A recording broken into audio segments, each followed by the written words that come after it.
ანუ 94-ში ყავდა M5 რა. კეო. სასწაულად სწრაფი მანქანა იყო, ვერ გავრისკე, კი. ნანავებს მოვიკითხო. მე სხვათაშორის ნანავებს ვეგონკავე მაგ მანქანას. მაგითო გამახსენდა ეხლა და როგორ დამთავრდა ეგ? უფრო გარკვეულები იყვნენ უკვე მანქანებში, უფრო სხვანაირად. თან მაშინ უკვე ჩართულები იყვნენ რუსთავის ამბებში და რა. თურმე არ უნდა მსხმოდა ბევრი ბენზინი. ხო, ამ დროს მე ორი კაცის მეჯდა, ერთ-ერთი სხვათაშორის შენი ძმა იყო. ნამდვილად გამისრო თავიდან. მეოთხე საშუალო სკოლასთან ისე ჩაუშხუილე, ისე გაუსარი, რომ სიმსოთი მექანიკა იყო, ხო? მექანიკა იყო, ხო და ის რო გავარდა მე კიდე ადგილზე ვიდექი და ბოლს ვაყენებდი საბურავები. ბევრ ახალგაზრდას მე მგონი მაინც არა, მეც ვფიქრობ, ხა რომ არ გაქვს დაკარგული ჯერ ხელის მუღამები. რა სიტყოდი, როგორი ბრძოლი ვარ? მოგესალმები, ეს გარაჟი 995-ია და დღეს ჩემი სტუმარი იქნება Beberi V10, Audi S6, 10 ცილინდრიანი. და ყველაზე საინტერესო ის არის, რომ ადამიანი ვისიც ეს მანქანა არის ჩემი დიდი ძმაკაცი. დიდს იმიტომ ვიძახი, რომ 50 წლისაა და ძალიან დიდი გამოცდილება აქვს ავტომობილებთან. პატარაობიდან მახსოვს, რომ ჩემი მანქანებთან ურთიერთობა რო დაიწყო, მთელი ემოციები ამ ადამიანს უკავშირდება, იმიტომ რომ ყველაზე ხულიგანი მზღოლი უბანში ეს იყო და ძალიან ბევრ საინტერესო ამბავს გავიხსენებთ და მოვყვებით. ნახოთ როგორი იყო 2000-იანების დასაწყისის ხულიგანი მძღოლობა და რითი დადიოდნენ ჩქარა და რეებს აკეთებდნენ და მოკლედ ვნახოთ რა ხდებოდა მაშინ, როდესაც ჩვენ ძალიან პატარები ვიყავით. რას გვეტყოდი ამერიკაზე? როგორი აქ მანქანით სიარული? რა გამოცდილება გაქვს? ხულიგნობ, ვერ ხულიგნობ? ძალიან გინდა ადამიანს ხანდახან იხულიგნო, როცა მიუხედავად იმისა სისხლში გაქვს რაღაცა ეს ბავშვობიდან მიყვარდა სისწრაფე, აი ეს მანევრი მიყვარდა ძალიან. ხო და მით უმეტეს ახლა ესეთი მანქანა რო ყავს ძალიან, აი ხანდახან გზაზე რო დგევარ ჰაივეიზე, სულ გინდა რაღაცა მანქანა გაგივლის გვერდზე და ბრაზდები, იმიტომ რომ როგორ ის ჩემზე სწრაფად რატომ მიდის, რომ განა იმიტომ რომ მე მინდა რომ სწრაფად მანქანაა თვითონ ეგეთი. და ელემენტარული გაზის მიცემა და გასწრება ერთია, იმიტომ რომ მართლა ეფექტური მანქანაა. ამ მანქანას მიუხედავად იმისა არ აინტერესებს არანაირი მოსახვევი. შედი ნებისმიერ მოსახვევში, ნებისმიერი სიჩქარით რა. ნუ კარგი გაგებით ვიძახი. კვადრო, თან პადოესკაც ხისტი აქვს, დაგიდების სისტემა. კი ბატონო, და ხულიგნობას რასაც შეეხება ჩემო ძმაო, ცოტა მეშინია პოლიციის მხრიდან. ყველა ვიდეოში ვამბობთ, ძალიან მკაცრია აქ. სიმკაცრე ძალიან არის, ძალიან. კანონი ეგეთი მძღოლების მიმართ. რასაც მივესალმები, საქართველოშიც მასე უნდა იყოს. მარტო ჯარი. გადავაჭარბე სიჩქარეს ერთხელ, ოღონდ სხვა მანქანით ვიყავი და საკმაოდ დიდი თანხა დამიჯდა ის ერთი პატარა. ხო, და მე ისტორიაშიც გეწერება, რომ რაღაცა ცუდი მძღოლი. ამიტომ ერიდები, ყველანაირად ვცდილობ რომ მოერიდო, მაგრამ მაინც ხანდახან. მაგრამ როცა მანქანა სისწრაფე და ზოგადად ეგეთი სტილის ის გართობა გიყვარს, მაგას ასაკი არა აქვს, ხო? ხო, არა აქვს, იმიტომ რომ ბევრჯერ დამიხედავ სპიდომეტრზე 200, 210, 220, 240 მაილი მეჭირა, 270 მაილი მეჭირა. მაილი თუ კილომეტრი? კილომეტრი, ბოდიში ხო მაილებზე გადავედი. ხო, და 300-იც ყოფილა. არ გაშინებს სხვათა შორის რა. არის მანქანები, რომელიც გეშინია, უკვე სისწრაფეს გრძნობ ძალიან და ამით როცა მიდიხარ ახლა ხელა სიჩქარით, მეც მივლია და მეც დამიკეცავს სპიდომეტრი. კი ბატონო, 300 აწერია და პლუსზე გადადის. კი. ხო და რაც შეეხება სიმკაცრეს, მართლა არის სიმკაცრე, ძალიან დიდი სიმკაცრეა და ამიტომ მე არავის არ ურჩევ ამერიკაში და არა მარტო და საქართველოშიც არ გირჩევთ, რომ პირველ საფრთხე შეუქმნა. რა თქმა უნდა. რას გაიხსენებ პირველ შენ ხულიგნობას და რა მანქანა იყო?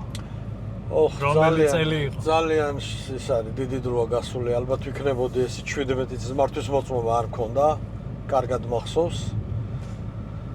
და პირველი მანქანა სხვათა შორის მოსკვიჩი იყო ჩემი საკუთარი, ოღონდ ლურჯი რო იყო? ლურჯი მოსკვიჩი იყო.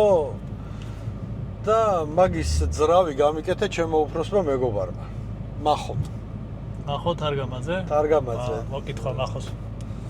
რა თქმა უნდა.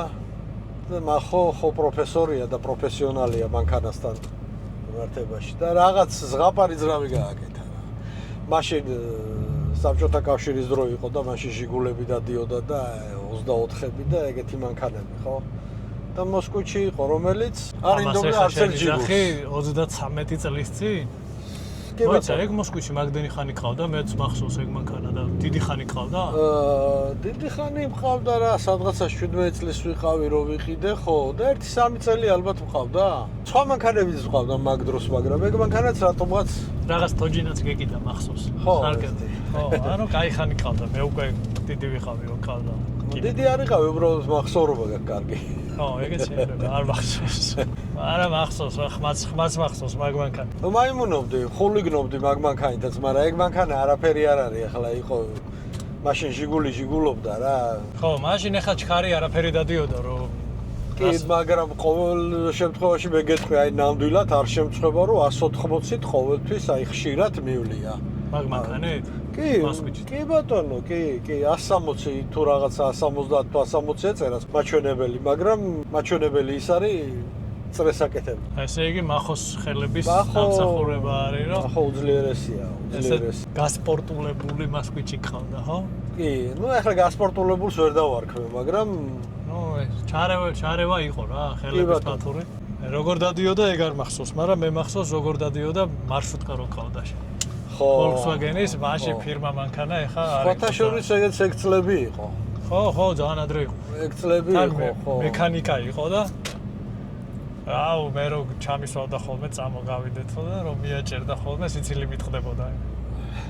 მაგრად მახსოვს ეგ მანქანა. ეგ მანქანა სხვათა შორის იშვიათი ძრავით იყო. ყველა Volkswagen-ს არ ქონდა ეგ ძრავი. 2 და 5 ძრავი იყო, 5 ცილინდრია. ევროპული მანქანა იყო. როგორც მინივენი, ძალიან სწრაფი მანქანაა. მე ესე შეგრძნება მქონდა რომ ყველაფერს გაასწრებდა ვაფშე. და მე მაგ მანქანით ხელის ტორმოზითაც ვაბზრიალებდი მაგ მანქანას. მინივენს, ხო? მინივენს, კი, აი ესეთ წრეებს ვაკეთებდი, რომ გაკვირვებული იყო ხალხი და სხვათა შორის მეც მიკვირდა ხოლმე. მომყვებოდა ეგ მანქანაც. ხულიგანი მანქანა იყო, დიდი იყო, მაგრამ კარგი იყო. სხვათა შორის ნებისმიერი წონით რომ ყოფილიყავი, აი თუ არ ვწდები, თუ კარგად მახსოვს, 8 ადამიანი ეტეოდა. და იმ 8 ადამიანთან ერთად აი ყოფილვართ მეგობრები საძმაკაცო და ესეც ჩვეულებრივად მანდაც უბერავდა გიჟივით. არა ინტერესად. რა მანქანას გაიხსენებდი ის ყველაზე ისეთი როგორი იყო შენი ძველი დროის? ძალიან ბევრი მანქანით ვარ ნავალი, აღონთ არა ერთი დღე და 2 დღე. წლები, შეიძლება თვეები, ხო? აი, შეიძლება ვერ ჩამოვთვალო იმდენი მანქანით. ყველა მანქანას თავისებური მუღამი აქვს. ყველა მანქანა ინდივიდუალური. მაგრამ როგორც ასეთი, რომ მართლა იხულიგნო, ადრენალინი მიიღო. თუ გახსოვს ბოლოს Range Rover-ი, Evoque. გახსოვს ხო? ყველაზე კარგად ეგ დადი. კარგ სიარულს კაი წლების წინ იყო, ხო ისიც? 2015-ში. სიარულს ვიზახი მე მარტო სისწრაფეს კი არ ვიზახი. ძალიან კარგი მანევრი იყო. ორკარიანი იყო და არის ორკარიანი. ოთხიანი. просто პატარა ისინი კუზავები პატარა. ხო. კარგი დგომა ქონდა აბსოლუტურად. მაგრამ ყველაზე აი მთავარს ვიტყვი მე რომ აი ყველაზე კარგად 2 მანქანით ვარ ნასიამოვნები ახალგაზრდობაში. ეს იყო წეგან ვახსენე. მახო თარგამაძე, მას ყავდა BMW-ს ვეძახით. BMW-ში ნიკები ხართ, ხო, ეგრევე თქვა შნიკები. არა, ის გერმანიაშიც BMW-ს ეძახიან და BMW ქვია რა. მას ყავდა BMW. 2 და 5, მეხუთე სერია. ეს თუ არ ვსები 85-86 წლიანი, არ ზუსტად ტყვილი არ გამომივიდა. სადღაცას აი საათივით იყო. კი, რა თქმა უნდა, მახოს მანქანა იყო. და მაგ დროს 2 და 5 ძრავით. მიუხედავად იმისა, მახო MP5-ით დადიოდა. ბოდიში M5-ით. გახსოვთ ხო ეგ დრო? გახსოვს შენ? ძალიან მე არ მახსოვს არა. მახოს MP5 მაშინ რომელიც ხალხი ეგ MP5 იყო იგივე კუზავი, 92 წლიანი, არა, იგივე კუზავი არა, 92 წლიანი მანქანა იყო. მაშინ მახსოვს რომ ეგზეკუტივს ეძახდნენ. ხო, 94-ის M5. ხო. და რომელი წელი იყო, რო ყავდა? სადღაცას 93-14-ში ეგრე რა. 93-ში რო M5 გეყოლება საქართველოში. მე მახსოვს რომ ძალიან ბევრი ვინც მანქანის მოყვარული იყო მოდიოდა სხვადასხვა უბნებიდან და ვინც იცოდა რომ იქ ეგ მანქანა არსებობს სანახავად მოდიოდნენ. ანუ 94-ში ყავდა M5 რა? კი.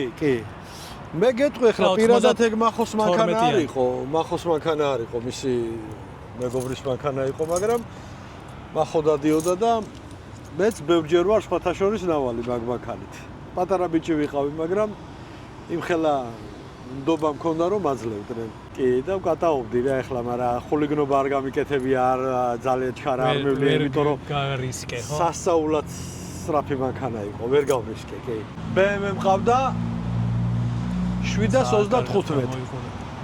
თეთრი ფერის. თეთრი ფერის მყავდა. როგორ არ მახსოვს. კაიხანი მყავდა მე და მაგით დავდიოდი. მე ბარემ ვისარგებლებ ეხა რახან გამახსენდა და ნანავებს მოვიკითხავ. მე სხვათა შორის ნანავებს ვეგონკავე მაგმანქანით. მაგითო გამახსენდა ეხა და როგორ დამთავრდა ეგ? უშო იყო? არმა, ორივენი იყვნენ. ახალგაზრდები არიან ჩემთან შედარებით და უფრო გარკვეულები იყვნენ უკვე მანქანებში, უფრო სხვანაირად. ან მაშინ უკვე ჩართულები იყვნენ რუსთავის ამბებში და რა. და ის იყო, ყავდათ მესამე სერია. თურმე ყოფილა ოღონდ კვადრო.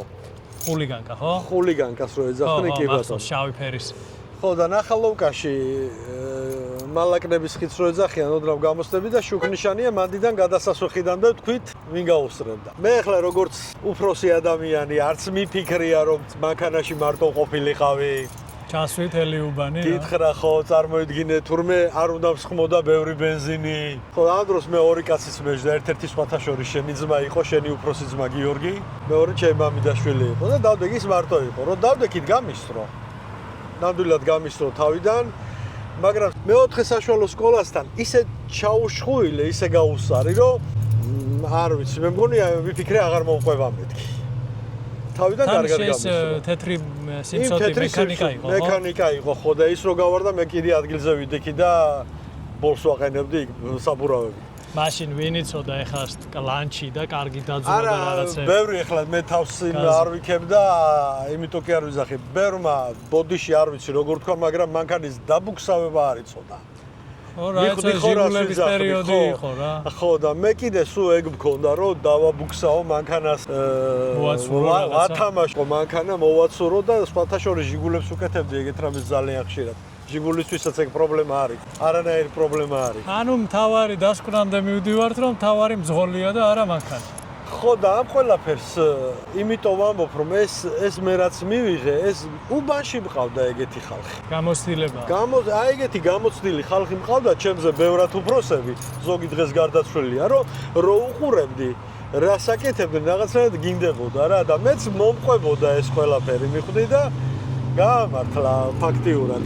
ეხლა თან მაღაზიაში მინდა ხო წასვლა? ხო, წამოთან წავიდე. ეხლა კი დავბერდი და უკვე ბევრ რაღაცებს ვეღარ ვისკავ, მაგრამ ბევრ ახალგაზრდას მე მგონი მაინც არა, მეც ვფიქრობ, ხარო არ გაქვს დაკარგული ჯერ ხელი ეს მუღამები. ხო და ჩემო დათა ერთ რამეს გეტყვი კიდე. მოიცადე, მე გეტყვი ერთ რამეს. რა სიტყოდი როგორი ბზღოლი ვარ? საინტერესოა ძალიან, ეხლა ბევრჯერ მიდარხარ ჩემთან ერთად. შენ ხარ ძალიან ფრთხილი და ძალიან კლასიკური მძღოლი. მე რასაც ხა იქ გავძურების არ ვიძახ.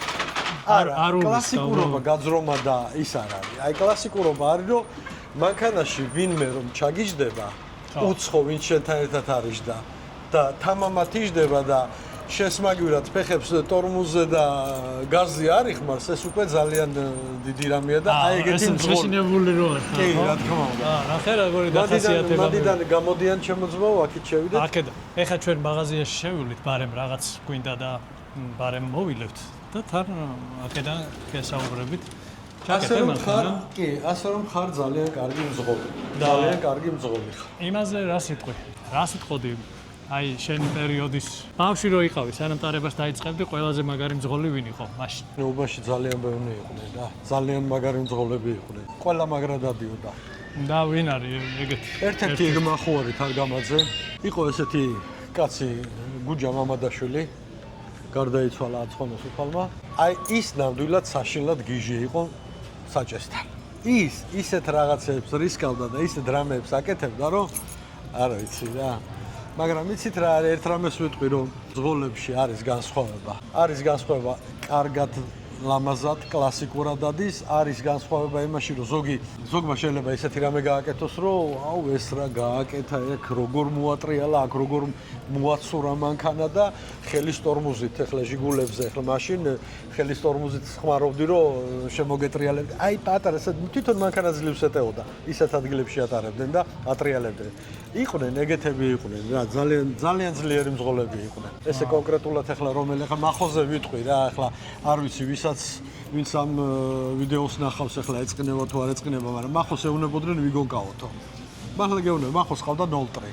თავის ხელით გაკეთებული 0.3 და მახოს არ უნდა და ვინმესთან ეს გონკაობა რა დამანებე თავი, იმიტომ რომ ვისაც ეგონკავა, ყველა დაიმტრა. აი ყველა დაიმტრა, იმიტომ ძალით კი არ ამპრევდა. თვითონ დადიოდა მახო ისეთნაირად, რომ აი მე სხვებიც უყურებდნენ, აი ეს რომ მოსდენ გასტრომა უნდა და იმტრეოდნენ და მახო კიდე ძალიან გამოსდელი და უნიჭიერესი ადამიანი იყო საჭესთან მიმართებაში და არ შეიძლებოდა მახოსთან გონკაობა ერთი სიტყვით რა. არ შეიძლება, ბევრი დაიმტრა. მე რაც მახსოვს და რაც არ მახსოვს კიდე რომელი ერთ ჩამოთვალე. ხო, ანუ ჩვენ ახლა კიდე ის ფუფუნება გვაქვს, რომ შერის იყიდვა გინდა. აი აფთიაქ შემინდა რომ წამლები არ იყო. იმისი ფუფუნება გვაქვს, რომ ახლა მანქანები ყავს, რა ვიცი, მაგის დედაც ვატირე, ისეთი ტუნინგით და ისეთი მონაცემებით, რომ გამოუჩნდელი ცოდასვა რაღაცას უზამს რა, დააბუქსავებს, მოაცურებს რაღაცა და იმ დროის მანქანები ის ჟიგულები რავი, იმისი რაღაც რო გექნა, მართლა ცოდნე უნდა ყოფილიყავი რა. გენო, ბოლოს მინდა რომ ესეთი რაღაცა პატარა რჩევა მიცე, მაგალითად დამწყებ მძღოლებს. შენი ბიჭით ეხა იწყებს ხულიგნობას და მინდა რომ ესე პატარები ვინც ეხა იწყებენ და გონიათ რომ ჩქარასიარული კარგია და მაგარია, უთხრათ რომ კარგია და მაგარია, მაგრამ გამოცდილება დააგროვა ჯერ და მერე. რა შეტყოდი შენ? მეთყოდი გამოცდილების გარეშე ნამდვილად არავის არ ურჩევ და გამოცდილებიც რომ იყვნენ ყოველთვის ეცადრონ რომ თავი შეიკავა. გამონახო რამე ისეთი ადგილი არსებობს ახლა მაგალითად თბილისში, უпроსტოდ საქართველოში, რუსთავში. ხო, ილოშიც არის რაღაცა ეგეთი. ხო, სწორედ არის ეგეთი ადგილები, კი ბატონო, ეს რისკის ქვეშ ხარ ადამიანი მიხვდი და მარტო შენი თავი არ არის აქ სხვებიც არიან. ამიტომ ურჩევ რომ ნაკლებად გამოიყენონ თავიანთი ასჯერ გაზრომეთ შესაძლებლობა სისტრაფეში და ნელა იარონ მაინც. ასჯერ გაზრომეთ ერთხელ ჩაადგით. ხო, აი მაგალითად ახლა მე აი ჩავადგავ, მაგრამ უყურე ქალი მოძრაობს ძაღლით. მე რომ გავიარო ახლა ჩქარა, ეს ქალი ეგრევე დარეკავს პატრულში აუცილებლად. გონახეთ ისეთი ადგილი, სადაც ადრენალინი გინდათ, რაღაცა გინდათ, აი ესეთი სურვილი გაგაჩნიათ ხომ, სისტრაფის. გონახეთ ადგილი, სადაც იქნება განკუთვნილი მაგისთვის და კი ბატონო. ხანდახან შესაძლებელია დაუჯეროთ უფროსებს. კი, იმიტომ რომ რა არის მე რამდენიც გინდა ინანე, უკვე გვიანია რა, აზრი არ აქვს რა. ეგრეა ჩემო კარგო და გაითვალისწინეთ ყველამ. ჩემი რჩევა განსაკუთრებულად არ ვიცი ახლა ვის ეწყინება, როგორ ეწყინება, მაგრამ ეს BMW ძალიან რომ უყვართ მაგათ ჩვენზე ასაუბარი. განსაკუთრებულად ვეთქვი, იმიტომ რომ ვიცი BMW რას აკეთებს. არა, მანქანას BMW არ აკეთებს, მძღოლი აკეთებს. ყველა მანქანით შეგიძლია, შენ თვითონ არ იცახდი, რომ ჟიგულით ვაკეთებდიო ისეთ რაღაცებს.